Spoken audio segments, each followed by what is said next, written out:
And senior citizens. So అలాంటప్పుడు ఒక తల్లి గర్భం దాల్చినప్పటి నుంచి బిడ్డ ఎలా ఎదుగుతుంది, ఏం తినిపించాలి, ఏం తాపించాలి, ఆ బిడ్డకు చదువు ఎంత అవసరం, ఆహారం ఎంత అవసరం అన్న దగ్గర నుంచి స్టార్ట్ అవుతుంది. సో ప్రతిదీ కూడా అంగన్వాడీ సెంటర్ లెవెల్లో మీకు అందుతుంది. సో మన ప్రభుత్వం ఏదైతే కార్యక్రమాలు, ఏదైతే స్కీములు ఏర్పాటు చేస్తున్నారో అవన్నీ కూడా అంగన్వాడీ సెంటర్స్ ద్వారా మేము మీకు నిర్వహిస్తున్నాము. సో ముందుగా బేటీ బచావో బేటీ పడావోని సెంట్రల్ గవర్నమెంట్ నుంచి కూడా ఇది స్ట్రెంథెన్ చేస్తున్నారు. ఎందుకంటే ఇప్పుడు చాలా వరకు ఒకప్పటి కంటే కూడా ఇప్పుడు మహిళలు బయటికి రావడం, అన్ని రంగాలలో కూడా బాగా చదువుకొని అన్ని రంగాలలో ముందు ఉండడం ఎంతవరకు జరిగింది? 50% రీచ్ అయినామా? 50 పైన ఎంత చెప్పమ్మా? 70-80 వరకు అయినామా? కానీ నేను ఇంకా అవ్వలేదని అనుకుంటున్నాను. ఈ మండలంలో అయ్యారు. సో మీరందరూ బాగా యాక్టివ్గా ఉన్నారు, బాగా పనులు చేసుకుంటున్నారు. మీ పిల్లలు ఎలా చదువుకోవాలి ఏంటనేది మీరు కూడా నిర్ణయం తీసుకొని వాళ్ళ జీవితాన్ని ఎలా సెట్ చేయాలనే విధంగా మీ ఆలోచన ఉంది. కానీ కొంతవరకు ఇంకా ఇంటీరియర్, ఇంకా రూరల్ ఏరియాలలో కాలేదు. పిల్లల చదువు దగ్గరే ఆగిపోతుంది. మనకు ప్రభుత్వం ఇన్ని హాస్టల్స్, ఇన్ని స్కూల్స్ కట్టిస్తున్నప్పటికీ కూడా చాలా వరకు డ్రాప్ అవుట్స్ కానీ, చైల్డ్ లేబర్స్ కానీ ఉంటున్నారు. అనుకున్న విధంగా అమ్మాయిలకు చదువు అందట్లేదు. ఒకవేళ అందినా 10వ తరగతిలోనే చైల్డ్ మ్యారేజెస్, 18 నిండక ముందే బాల్య వివాహాలు చేస్తున్నారా? మీరు ఎవరైనా సరే మీ కడుపులో పుట్టిన బాబు కానివ్వండి, పాప కానివ్వండి, ఖచ్చితంగా ఇద్దరికి చదువు సమానంగా ఇవ్వాలి, తిండి సమానంగా ఇవ్వాలి. వాళ్ళ పెంపకాన్ని కూడా మీరు సమానంగానే చూడాలి. అబ్బాయికి ఎక్కువ, అమ్మాయికి తక్కువ లాంటివి చూడకూడదు. అలా ఏ ఇంటి నుంచి అయితే మొదలవుతుందో కంపల్సరీ ఆ ఇల్లు, ఆ దేశం, ఆ మండలం, అంతే కదా, ఆ ఇల్లు, ఆ మండలం డెవలప్ అయితే ఆటోమేటిక్గా దేశం మీద కూడా అభివృద్ధి అనేది చూపిస్తుంది. సో కాబట్టి కంపల్సరీ ఒక స్త్రీ చదువుకుంటే తను మాత్రమే కాదు, తన ఇంటిని కూడా బాగు చేస్తుంది. అలాగే తన చుట్టూ ఉన్న 10 మందిని కూడా బాగు చేస్తుంది. సో ఈ నిర్ణయం పెట్టుకొని, ఈ నినాదం పెట్టుకొని మీరు మీ అమ్మాయిలకు మంచి చదువుని, మంచి భవిష్యత్తుని అందిస్తారని కోరుకుంటున్నాను. అలాగే జిల్లాలో నిండుదనాన్ని సమకూరుస్తూ ఈ మండలంలో జరిగే ప్రతి కార్యక్రమంలో కూడా మీరు ఈ విధంగానే భాగస్వాములు అవుతున్నారని నేను అనుకుంటున్నాను. ముఖ్యమైనటువంటి పత్రికా మిత్రులందరికీ కూడా నమస్కారాలు.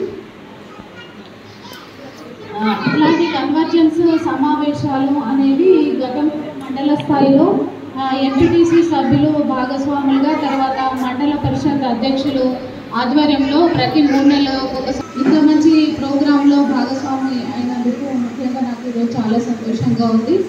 గతంలో గ్రామీణ ప్రాంతాల్లో అంటే మొదట నేను ఈవార్డుగా అపాయింట్ అయినప్పుడు మోమిన్పేట్ మండలం, వికారాబాద్ జిల్లాలో పనిచేయడం జరిగింది. అలాంటి వాతావరణాన్ని, అలాంటి సెన్సిటివ్నెస్ని, తర్వాత అలాంటి అవేర్నెస్ని మళ్ళీ గుమ్మడిదల మండలంలో చూడడం నిజంగా చాలా చాలా హ్యాపీగా ఉంది. ఈరోజు మీ అందరితో పాటు ఈ కార్యక్రమంలో పార్టిసిపేట్ చేయడం కూడా చాలా హ్యాపీగా ఉంది.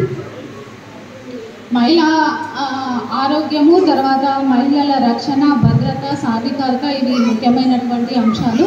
ఈ అంశాలకు సంబంధించి మొట్టమొదటిది ఆరోగ్యము. ఆరోగ్యానికి సంబంధించి హెల్త్ డిపార్ట్మెంట్తో పాటు మహిళా శిశు సంక్షేమ శాఖ, తర్వాత మన సంక్షేమ శాఖలో భాగంగానే ఐసిడిఎస్ ఉంది, తర్వాత మహిళా సమాఖ్యలు ఉన్నాయి.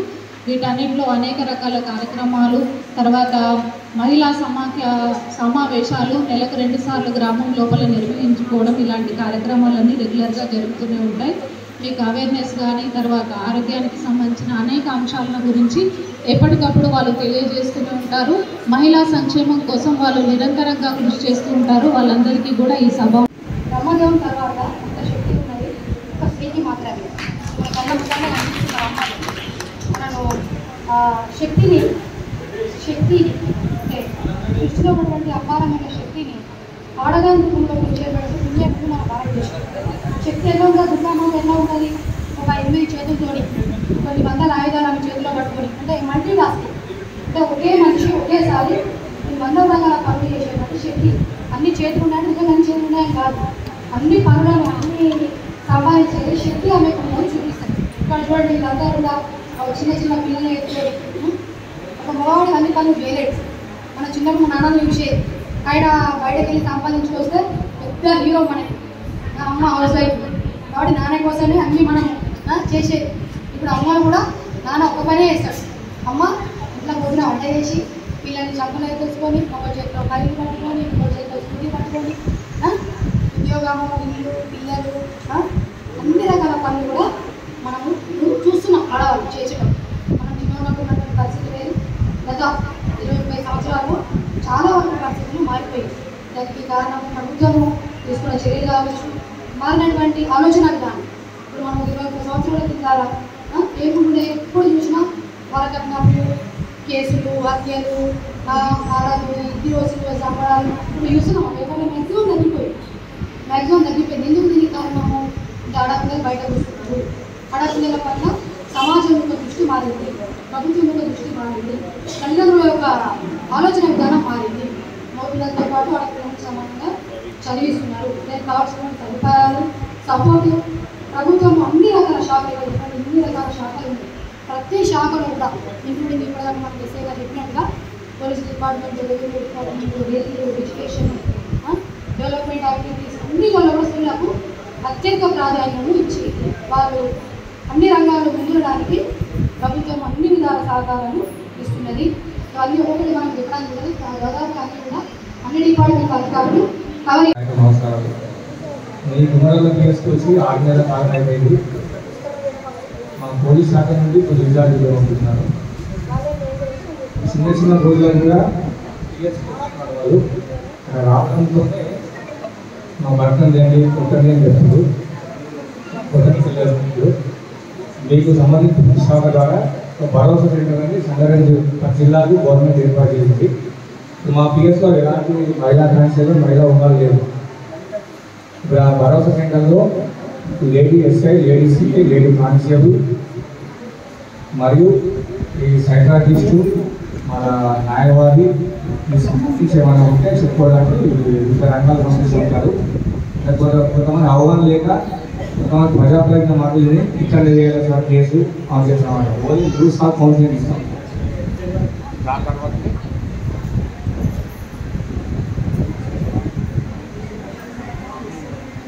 ఈ మాకు వచ్చే డొమెస్టిక్ వైలెన్స్ అంటే చిన్న ఇప్పుడు భర్తీ వచ్చి ఖాళీ రావడము, కొట్టడము అంటే మా పిఎస్ రావచ్చు. కానీ పిఎస్ వస్తే అక్కడ వచ్చి మేము పెరిగిస్తే వాడు మళ్ళీ కొట్టడు. ఫస్ట్ మీ ఊరితో మాట్లాడుతుందంటే అనేది రావాలి. ఆ నిజానికి క్లియర్ కావాలంటే క్లియర్ చేస్తాం. ఇంకొకటి సిటీ మాకు ఏర్పాటు చేసింది. మీరు ఎలాంటి ఇష్యూ ఉన్నా సిటీని కాల్ చేయొచ్చు, 100 కాల్ చేయొచ్చు. ఈ అవకాశం ఇచ్చే జరుగుతున్నాం సార్. ఒక కుటుంబాన్ని పోషించే చాలా ఎంఆర్ఓ మేడం చెప్పింది, తర్వాత ఐకేపీ వాళ్ళు చెప్పారు, ఐసీడీఎస్ వాళ్ళు చెప్పారు, అందరూ చెప్పారు. అంటే మహిళ ఎక్కడ తీసుకోదు, అది అందరికీ తెలుసు. కానీ ఇంకా మనం ఇంకా సాధించాల్సింది చాలా ఉంది. అంటే ముఖ్యంగా పిల్లలను, ఆడపిల్లలను ఇప్పుడు చూసుకుంటే మన సెంట్రల్ గవర్నమెంట్ బేటీ బచావ్ బేటీ పడావ్ అనే స్కీమ్ తీసుకొచ్చింది. దాన్ని 100% ఉపయోగించుకుంటున్నాం. కాకపోతే ఇంకా అక్కడక్కడ ఏంటంటే ఆడపిల్ల చదివేం చేస్తుంది, ఆడపిల్లలకు చదివేందుకు అనేది ఉంది.